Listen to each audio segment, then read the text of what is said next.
নমস্কার, জয় মা তারা।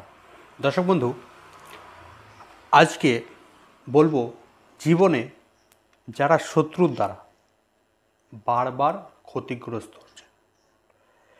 কাজের ক্ষতি করছে শত্রু, আপনার কর্মক্ষেত্রে শত্রুতা করছে, আপনার সম্পর্কে বারবার শত্রুতা করছে, আপনার অর্থের ক্ষতি করছে শত্রু, আপনার যে কোনো সমস্যা করছে শত্রু, আপনার যে কোনো কাজে বাধা তৈরি করছে শত্রু। দিন দিন আপনি চিন্তা করছেন এই শত্রুর সঙ্গে আপনি কি করে লড়াই করে বাঁচবেন, কি করলে এই শত্রু আপনার জীবন থেকে চিরতরে বিদায় নেবে। আপনি সারাদিন সেই চিন্তায় থাকেন কী করে এই শত্রু থেকে বাঁচবেন। তাহলে এই ভিডিওটি আপনার জন্য খুবই স্পেশাল হতে চলেছে দর্শক বন্ধু। আজকে এই ভিডিওর মাধ্যমে আমি বলবো একটি সহজ পদ্ধতি, একদম সহজ পদ্ধতি, যে পদ্ধতি কিংবা উপায় আপনি করলে সহজে চিরতরে আপনি আপনার শত্রুর থেকে মুক্তি পাবেন। শত্রু সারা জীবনে আপনার কোনো ক্ষতি করতে পারবে না দর্শক বন্ধু। কী করবেন, কখন করবেন, করবার জন্য কি দরকার, টোটালটাই তুলে ধরবো আজকের এই ভিডিওর মাধ্যমে। তাই ভিডিওটি খুবই স্পেশাল হতে চলেছে। আপনাদের সকলের কাছে অনুরোধ রাখব ভিডিওটি প্রথম থেকে শেষ অবধি না টেনে দেখবার জন্য।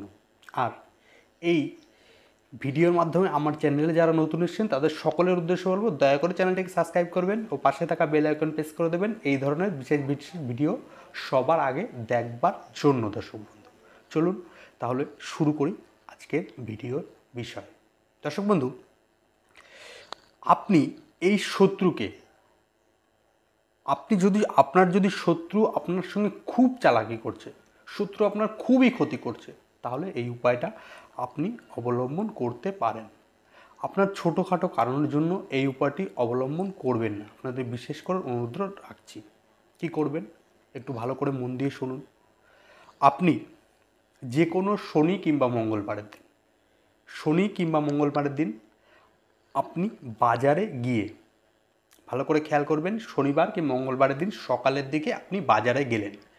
বাজারে গিয়ে আপনি একটি হলুদ রঙের কাপড়, আমরা রুমাল ব্যবহার করি যেরকম সাইজ হয় এরকম সাইজের একটি হলুদ রঙের কাপড় নিয়ে চলে আসুন। সেই কাপড়টি নিয়ে চলে আসুন এবং সাথে আপনি দোকান থেকে, আপনার আশেপাশে বাজার কিংবা দোকান যেখানেই আছে সেখান থেকে আপনি 3টি শুকনো লঙ্কা, ভালো করে খেয়াল করবেন, 3টি শুকনো লঙ্কা আপনি একটু পরিষ্কার পরিচ্ছন্ন, আপনার মনে যেটুকু পছন্দ হয়, একটু ভাঙাচোরা না থাকে, একটু পরিষ্কার আস্ত শুকনো লঙ্কা 3টি নিয়ে চলে আসুন। আর একটি কালো কালির নতুন পেন কলম নিয়ে চলে আসুন দোকান থেকে। কি কি আনবেন আরেকবার বলে দিচ্ছি, একটি রুমাল সাইজের হলুদ কাপড়, আর কি আনবেন, আনবেন একটি 3টি শুকনো লঙ্কা, পরিষ্কার ভাঙাচোরা যেন না হয়, আস্ত, একটু বেছে 3টে নিয়ে আসবেন। 3টি কিন্তু আপনার দোকান থেকেই আনতে হবে, দোকান থেকে কিনতে হবে। আপনি কি করবেন, আপনি মূল্য সেই অনুযায়ী যে মূল্যটা আপনি, যা 3টি লঙ্কার যে মূল্যটা, দামাদামি না করে আপনার মূল্যটা দিয়ে দেবেন, দোকানে দিয়ে নিয়ে চলে আসবেন একটি কালো পেন সহিত। নিয়ে আসলেন, নিয়ে এসে লঙ্কাগুলো ভালো করে খেয়াল করবেন, লঙ্কাগুলো ভালো করে পরিষ্কার জল দিয়ে ধুয়ে নিন। পরিষ্কার জল দিয়ে 3টি লঙ্কা ধুয়ে নিন, ধুয়ে নিয়ে একটু রোদ্রে শুকো দিয়ে দিন লঙ্কাগুলো। সেই শুকনো লঙ্কাগুলো আপনি রোদ্রে শুকো দিয়ে দিন। শুকো দেওয়ার পর আপনি, শুকানো হয়ে গেলে বিকেলের পরে আপনি সেগুলোকে তুলে নিন। তুলে নিয়ে সন্ধ্যের পরে আপনি সেই রুমালটি, ভালো করে খেয়াল করবেন, রুমালটি একটি কাঁসা কিংবা পিতলের থালার উপর রুমালটি পেতে দিন। পেতে দিয়ে আপনি সেই শুকনো লঙ্কার উপর কালো পেন দিয়ে শত্রুর নামটি লিখে রাখুন। আপনি যে শত্রুকে মনে মনে ভাবছেন তার মুখটা মনে করুন, আর শুকনো লঙ্কায় আপনি শত্রুর নামটি লিখুন।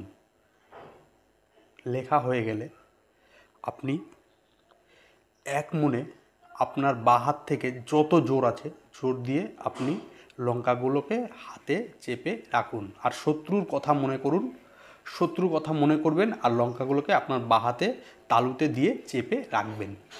রাখার পর আপনি সেগুলি 1 থেকে 1.5 মিনিট চেপে রাখবেন আর তাকে মনে করবেন। সেই শত্রুকে মনে করার পর আপনি সাদা যেই হলুদ যে রুমালটার কথা বলেছিলাম, সেই হলুদ রুমালটির মধ্যে লঙ্কা 3টি দিয়ে, সেই লঙ্কা 3টে কিন্তু আপনার শত্রুর, একজন শত্রু হলে একটি নাম লিখবেন 3টি লঙ্কাতেই, আর আপনার অধিক শত্রু হলে প্রত্যেকটা একটা করে নাম লিখতে পারেন। দিয়ে সেই হলুদ যে রুমালের মতন কাপড়টির কথা বলেছিলাম, সেই কাপড়টিতে আপনি লঙ্কা 3টি দিয়ে একটি পুঁটুলি বানিয়ে ফেলুন। গিট দিয়ে একটি পুঁটুলি বানিয়ে ফেলুন। লঙ্কাগুলো সেই রুমালের মধ্যে, হলুদ রুমালটিতে মধ্যে থাকবে। এবার কি করবেন, আপনি সেটিকে নিয়ে গিয়ে কোনো স্থানে যেখানে লোকজন চলাফেরা খুব কম করে সেরকম একটি জায়গায় প্রথমে একটি ইট রাখুন। সেই ইটের উপর আপনি কাপড়টি রাখুন, কাপড়ের যে পুঁটুলিটি বানিয়েছেন সেই কাপড়টি রাখুন। তারপরে আপনি সেই আরেকটা ইট দিয়ে খুব চাপ চেপে রাখার যে মতন আপনি করে সেই পুঁটুলিটায় একটা ইট নিচে দিলেন, তারপর পুঁটুলিটা দিলেন, তারপরে আপনি আরেকটা ইট দিয়ে চেপে রাখুন। চেপে দিয়ে আপনি তারপরে বাড়িতে চলে এসে হাত মুখ পরিষ্কার করে ধুয়ে নিন। ধুয়ে নেওয়ার পর দেখবেন আপনি যতদিন ওই ইটটাকে চেপে রেখেছেন কিংবা ইটটাকে আপনি যেদিনই রাখবেন তারপর থেকেই শত্রু আস্তে আস্তে আপনার উপর নরম হবে। শত্রু আপনার কোনো ক্ষতি করতে গেলে সেই ক্ষতিগুলো আর লাগবে না। দর্শক বন্ধু, বললাম শত্রু দমনের কিংবা শত্রু আপনার যদি ক্ষতি করে সেই ক্ষতি থেকে বাঁচবার এই উপায়। দর্শক বন্ধু, ভিডিওটি ভালো লাগলে অবশ্যই একটি লাইক করবেন। আজকের মতন বিদায় নিলাম। ভালো থাকবেন, সুখে থাকবেন আর অপরকে ভালো রাখবেন। জয় মা তারা, জয় গুরু।